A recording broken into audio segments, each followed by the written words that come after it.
çift besleme sistemli otomatik lehimleme makinesi.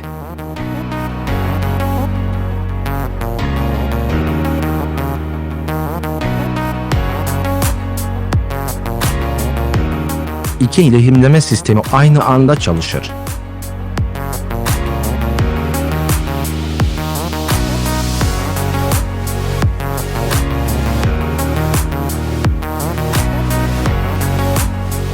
Transformatör lehimlemede üretkenliği 2'ye katlayın.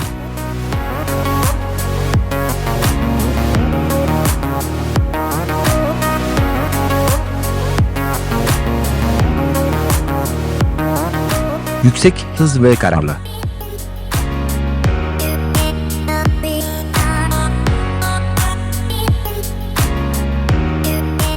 ...24 saat kesintisiz üretim.